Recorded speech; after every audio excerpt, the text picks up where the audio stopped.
Tuesday, February the 5th. No, no, it's not. It's Wednesday, February the 6th. I looked right before I started filming. Today is Wednesday, February the 6th, and I'm here with a very, very delayed and overdue video. My name is Kathleen. This is Kathleen's Trodden Trail, and welcome to everybody. So if you remember, I can only do videos no longer than 15 minutes.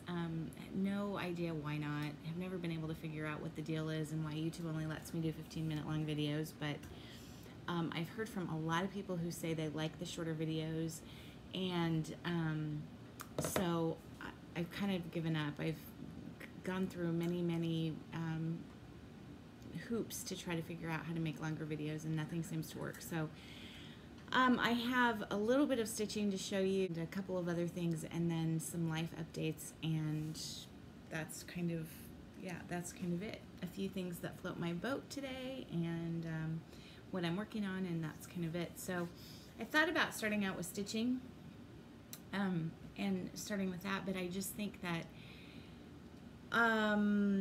for me, it works better to do life updates first and then go on to stitching afterwards. So we may have one video of life updates and one video of stitching, so 15 minutes each. So if you're not interested in the life updates, you can probably skip most of this video. So let's see what's been going on. So I had Stitch Away. Got to go to Stitch Away in Ohio in January, towards the end of January, and lovely Nicole, Buckeye Stitcher, invited me to come. We were trying to figure out a way to get together, and she kind of threw out there, oh, well, you could just come to Stitch Away, and I thought, really? Okay. And so packed up, and away I went, and it was phenomenal. It was a great time. There were 126 people, I think, that attended Stitch Away, and I'm not sure if that includes the staff of keepsakes. So Stitch Away is the little kind of winter retreat, very low-key winter retreat for Keepsakes, which is in Ohio.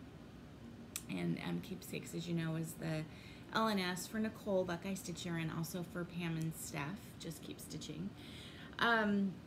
So there were about 126 people there, but Nicole has a table of ladies that she sits with each year since she's been going for, I think, the last 4 or 5 years, and I was welcome to sit at that table with these just loveliest of ladies. Met so many sweet, fun, interesting people. One of the people who I met, who I didn't know before, was Angie. And her, I think she's on Instagram. I'm gonna have to try to insert her Instagram down here, and then I think she now has a FlessTube channel, so I'll insert that as well. Here, I think it's Bubmy, but I'm not sure of the spelling. So got to meet her and spend some time with Candy of Candy Stitches, and Pam and Steph, of course. Got some really quality time with Steph, which was so nice. And then just, just other lovely, not necessarily FlessTube people, but just really fun, great, interesting people. So just had a spectacular time. Stitched to our heart's content. Ate way too much. Drank maybe a little too much. not necessarily too much, but I think we had wine or some sort of wine every night. Judith, one of the lovely ladies sitting at our table, her husband had been a bartender for years and years and years, and she was introducing us to lots of new and fun drinks. And so on our last night, she and I each had a Manhattan, which was a lot of fun and something I had never really tried, and probably not something I would drink every night, but it was kind of fun to try something new and different, and I kind of felt like a grown-up drinking or ordering a Manhattan. So it was nice. The conference center, or the event center where Stitch Away was held, was just lovely, and we never left. We got there on Wednesday afternoon, and we were there until Sunday. So we had a little bit of an interesting departure. The plan was to get up early on Sunday morning and sort of have a leisurely breakfast and then take off towards the airport. I had a 12:35 flight, and we were about an hour away from the airport. And it decided to kind of snow the night before, and rain and hail and ice and sleet and all kinds of things. And we watched the weather, and it was supposed to be over. The storm was supposed to be over about 3 in the morning, and it ended up snowing quite a bit more, I think, than they were anticipating. And one of the things that we didn't think about is that Scituate is held at a state park, and those roads at the state park didn't necessarily get cleared probably as quickly as some of the other main roads around. So Nicole and I started out. We did leave about an hour earlier than we were intending to leave, after she was able to unfreeze her doors to her car. And we started out, and we were doing fine, got about half a mile from the main road, and hit a patch of snow that ended up kind of just high centering us in her vehicle. And so I got out and tried to push, and nothing. And she got out. I got behind the driver's seat, and she tried to push, and nothing. And I don't know, 3 or 4 people came along and tried to help us out. We were completely blocking the road. There was no way for people to go around us. We weren't. I won't say that we were stranded. I mean, we were stranded. There was a farmhouse not too far away, and we certainly could have walked up to the farmhouse, but I wasn't really wearing boots. And the first plow that came to try to plow us out was just kind of a gentleman in a big truck with a big plow on the front end, and he got stuck.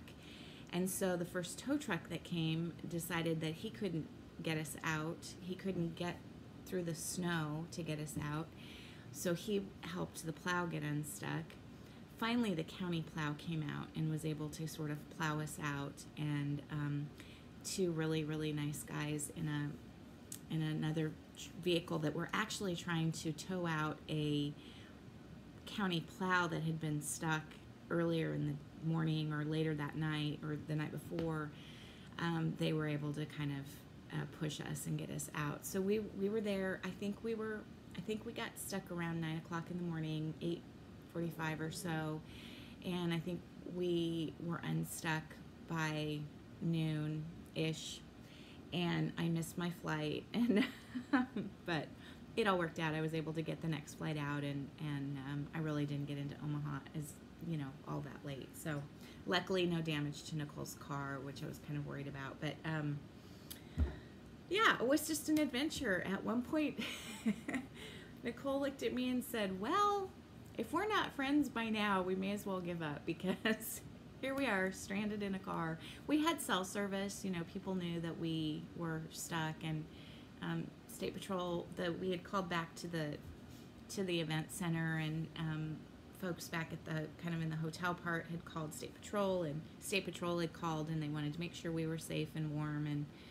we weren't in a ditch. The car was running. She had plenty of fuel, so we could, everybody kept saying, don't turn the car off, just stay warm, and so we did, and it was all fine. It was all good, but yeah, it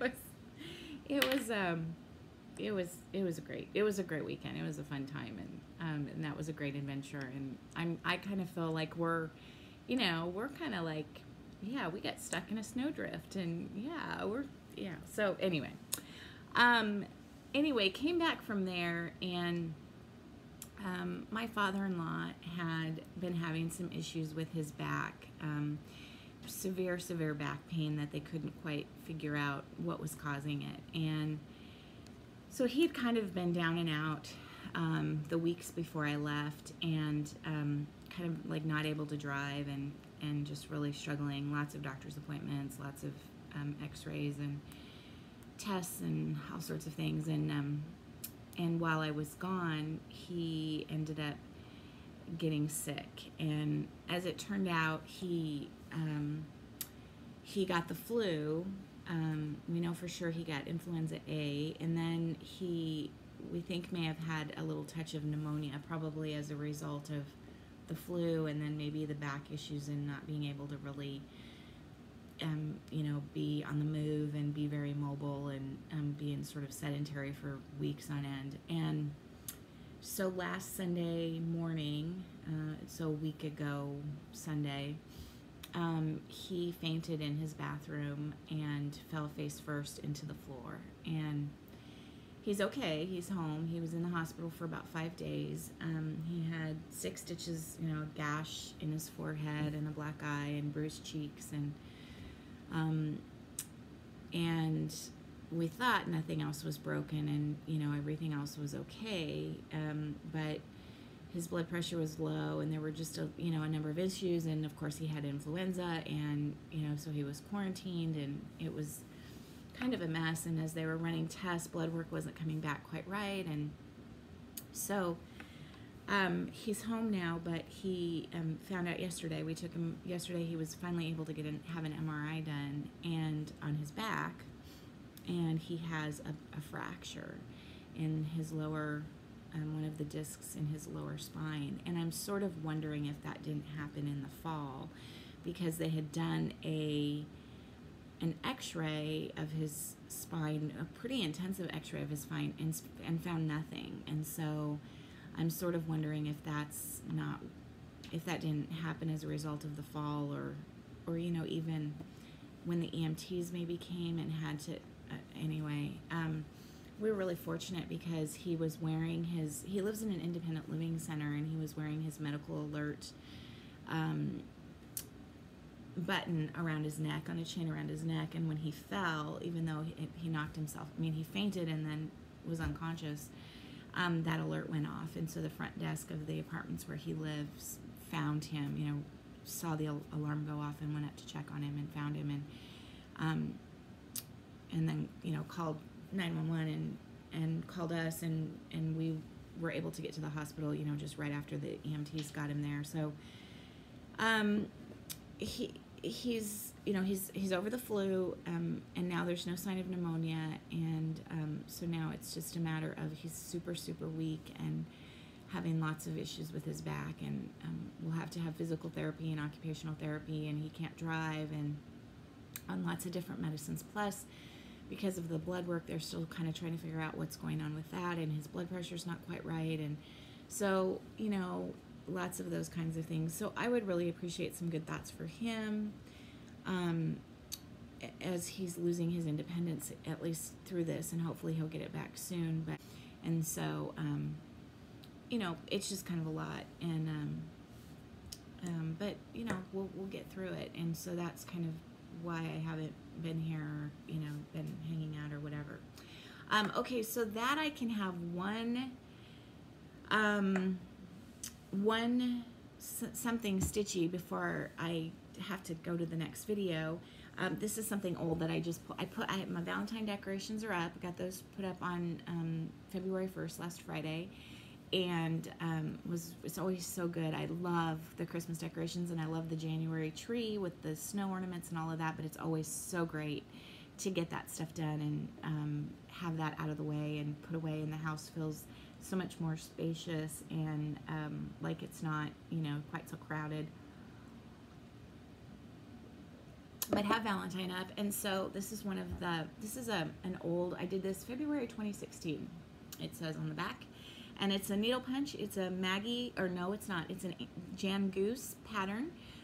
Went back when Jan was designing needle punch patterns, and she does these lovely large patterns. It may have been the second one of hers that I ever did. And then I just finished it with a piece of wool on the back and a ribbon, and I hang it on this cabinet back here. Actually has the original skeleton key to it, and so I hang it on that skeleton key, and it just looks really cute back there, so it makes me happy. So all right, I'm gonna go to the next video and see you in a bit.